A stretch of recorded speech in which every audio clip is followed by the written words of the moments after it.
नमस्कार, मैं हूं रजनीकांत और आप देख रहे हैं स्टार। तो आप सभी का बहुत बहुत स्वागत है। किस्सा कुर्सी का आज हम बात करेंगे हिलसा विधानसभा की। ये काफी चर्चित विधानसभा रहा है और हिलसा विधानसभा में पिछली बार महज 12 वोट से राजद के प्रत्याशी अत्रि मुनि और शक्ति सिंह यादव हार गए थे।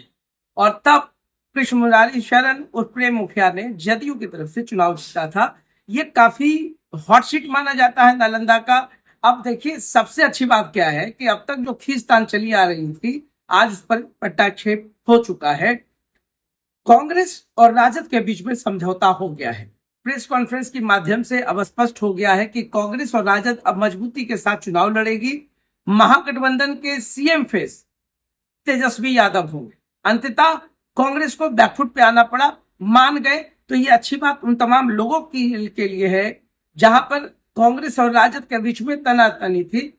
अब सुखद समाचार बिहार शरीफ के प्रत्याशी के लिए भी है और सुखद समाचार नालंदा के प्रत्याशी कौशलेंद्र कुमार छोटे मुखिया के लिए भी है। दोनों जगह से कांग्रेस काफी मजबूती से है।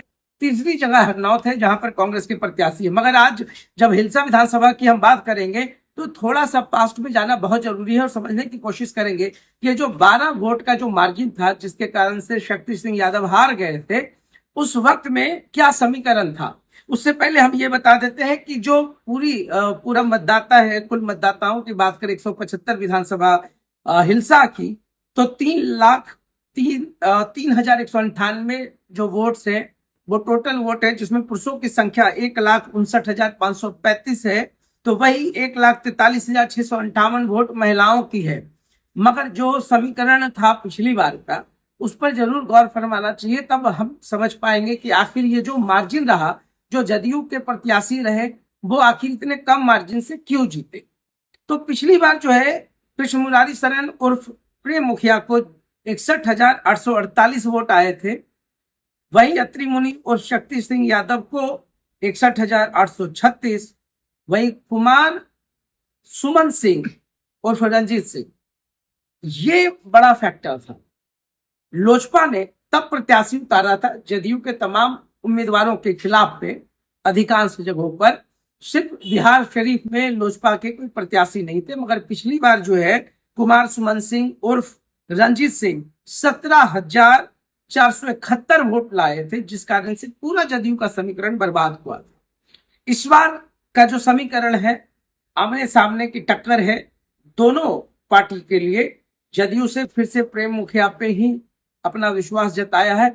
काफी विरोध था और आपको याद होगा कि एक घटना जो हुआ था प्रेम मुखिया पे, बहुत विरोध के कारण ही घटा था, जिसपे मंत्री श्रवण कुमार उस समय उनको वहां से भागना पड़ा था, लोगों ने खदेड़ दिया था। मगर इस बार जो है फिर से प्रेम मुखिया मैदान में है, फिर से राजद की ओर से शक्ति सिंह यादव है, तो वही जनसुराज से उमेश कुमार वर्मा है। कांटे की टक्कर है यहाँ पर। कुर्मी और यादवों की बहुलता है, दोनों 19 और 20 में है। निर्णायक वोट है, काफी निर्णायक पूरा समीकरण है। कौन किसको रिझा पाएगा, किसके खिलाफ विरोध है, अंतर विरोध कहाँ है, ये तमाम चीजें हैं। मगर जैसे ही नीतीश कुमार आएंगे या नीतीश कुमार की चर्चा होती है, ये पूरा जो समीकरण होता है खास करके हिलसा में, वो गोलबंद होता हुआ दिख रहा है। मगर है कि वोटिंग परसेंटेज क्या होगा, जो कैपेसिटी है वोट टर्नआउट की, वो क्या होती है, उस पर डिपेंड करता है। चूंकि बाहुलता की मैंने बात की है, तो इसमें बहुत सारे लोग अब बाहर जा चुके हैं, बहुत सारे लोग बिहार से बाहर हैं, बहुत सारे लोग अब आएंगे या नहीं आएंगे वोट करने के लिए, उस पर निर्भर करता है। मगर एग्रेसिव वोट बैंक जो होता है वो यादव कम्युनिटीज का होता है। दूसरे नंबर पे कुर्मी जो वोट बैंक है, क्योंकि बाहुलता ज्यादा है, वोट में संख्या उनकी ज्यादा है। अगर गोलबंदी मजबूती से होती है तो कांटे की टक्कर तो तय है। हिलसा में कृषि, जल निकासी, डिग्री कॉलेज, अच्छे इंस्टीट्यूशंस, स्वास्थ्य, ऐसे बहुत सारे मुद्दे हैं। युवाओं के रोजगार के मुद्दे हैं। कौन पार्टी किस तरीके से इन तमाम चीजों को करेगी, विरोध को समर्थन में बदलना, ये बहुत इंपॉर्टेंट होता है। कराए का जो पूरा इलाका है, जिसको माना जाता है कि कभी देखिए माले का भी बहुत अच्छा वर्चस्व रहा है। और जब लोकसभा की बात होती है तो सबसे कम जो ट्रेल हुआ है लोजपा मतलब राजद महागठबंधन की तरफ से, माले के प्रत्याशी थे डॉक्टर संदीप सौरभ, तो महज 1,000 का अंतर था। हिलसा विधानसभा की बात अगर हम करते हैं तो सबसे ज्यादा जो का जो ट्रेल था वो वहां से हुआ था, बिहार से विधानसभा से, तो हिलसा में काफी मजबूती रहा है। तो इस समीकरण को भी समझना है। माले का वोट बैंक कितना है, जनसुराज से जो खड़े हुए हैं उमेश कुमार वर्मा, वो स्वर्ण जाति से आते हैं, स्वर्णकार हैं, तो उनका वोट बैंक कितना है वो डिपेंड करता है। महागठबंधन काफी मजबूती से, तो इस बार जो फैक्टर है, लोजपा ने अपना उम्मीदवार नहीं उतारा है, तो एनडीए का जो सशक्त या जो इंटैक्ट वोट बैंक है वो हिलसा में इस बार देखने को मिलेगा। जब चूंकि लोजपा के जो सुप्रीमो है लोजपा रामविलास के चिराग पासवान, वो साथ में है, इधर देखिए मांझी साथ में है, जदयू साथ में है, बीजेपी साथ में है, तो एनडीए का जो गोलबंद है वो इंटैक्ट वोट बैंक है। तो वहां पर हिलसा में जो छिटपुट है, मिसलेनियस वोट्स है, ओबीसी और ईबीसी की हम बात करते हैं, उनका भी वोट बैंक अच्छा है।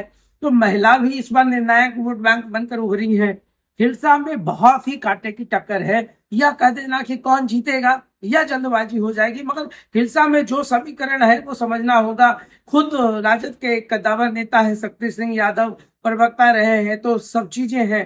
क्षेत्र में कितना रहे हैं, तो क्षेत्र में जिसमें वो विधायक रहे थे काफी एक्टिव रहे, उसके बाद हारने के बाद वो पटना की पॉलिटिक्स में काफी व्यस्त रहे, और क्षेत्रों में जो एक इन्वॉल्वमेंट होना चाहिए वो इस बार ज्यादा अब देखने को मिलेगा। तो शक्ति सिंह यादव भी काफी मजबूत तरीके से चुनाव लड़ेंगे, लोगों से बात कर रहे हैं, लोगों के बीच में जा रहे हैं, और खुद जो है वो तो जा ही रहे हैं, परिवार के अन्य लोग भी हैं। और इधर प्रेम मुखिया की तरफ से देखिए पूरा जो वोट बैंक है उसको गोलबंद करने के लिए कद्दावर नेता जदयू के वो आ रहे हैं, तमाम लोगों का है। खुद नीतीश कुमार की सभाएं, हर चीज को डिपेंड करता है कि नीतीश कुमार की जो सभा है या नीतीश कुमार का जो हुक्म होता है उसमें जो कुर्मी वोट बैंक है जो काफी निर्णायक है, वो सब कुछ डिसाइड करेगा। तो हिलसा विधानसभा इतना भी आसान नहीं है, बहुत कांटे की टक्कर है, बहुत देखना भी दिलचस्प होगा। तो देखते रहिए सार्थ, बहुत बहुत धन्यवाद।